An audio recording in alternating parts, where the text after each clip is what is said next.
Alright, so what are the key takeaways and highlights for this project for Ghost Drive?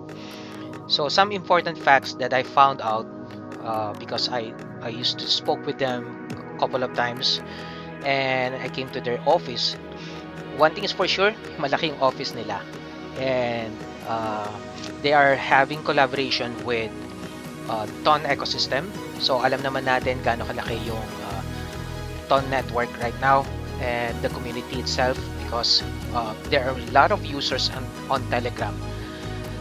At the same time, they are deployed on the Filecoin network, yung project nila, which is Ghost Drive. They are using the IPFS technology from Filecoin, and they received the grant from Filecoin. So this is something over 3 years, over 3 years experience means hindi lang isang beses sila gumawa ng project. They made several projects before bago sila mag-come up with Ghost Drive.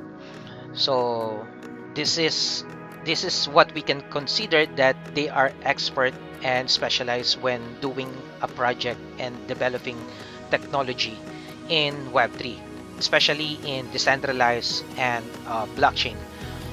Aside of that, I mentioned to you guys the Ton ecosystem, Filecoin network. Now they are also open for node validator. So being a validator incentivize the user or the community user. So dito makikita ninyo yung information for being a node and they're gonna give you a profit sharing of 20% revenue in the pool.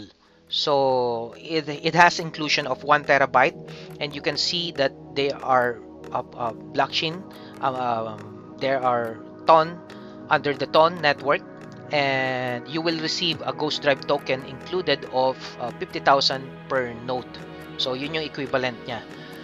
So dun sa mga nakakaalam na ng node and validators, isa lang naman yan. So definitely you can optimize this and take advantage of this.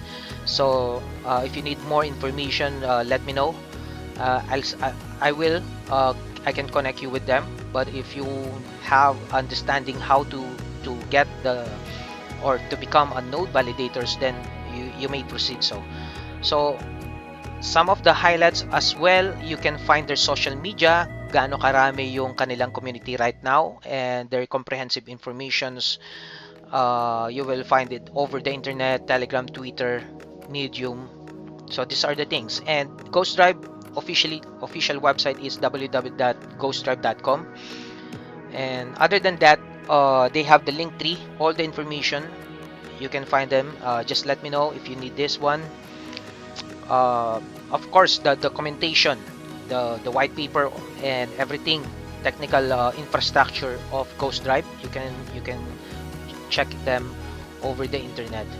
So last thing first is yung how accessible na ngayon ng Ghost Drive. Well, you can download that on the Google Play and Apple Store. Okay?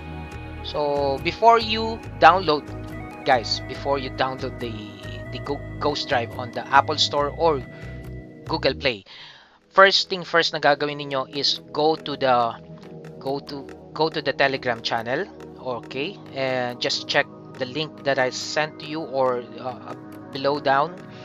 Click the link first and then hanapin ninyo yung Ghost Drive bot or it will redirect you directly to the Ghost Drive bot. And this is the landing of the Ghost Drive for the tap to earn game. Okay, so tap to earn, makita nyo dyan yung 30 seconds play. Okay, only 30 seconds you can play the game, and after that you would need to wait around 3 minutes, okay, para makapaglaro ka ulit. So other details on the tap to earn is makikita nyo rin yung ranking where a lot of players are playing this Ghost Drive tap earn, and you can invite your friends and earn. You can also complete the tasks. Yeah, so earn more points by completing, download the app, boost storage, invite friends, and so on and so forth. So these are the things that you can get from the tap game. And yeah, may mga other information dyan. You can start on the Telegram, and then you can download the application over the Telegram. So para connected siya together. Okay, so yun yung mas magandang proseso. Okay, so that's it guys. I hope you get something from our Web3 Digest, and thank you.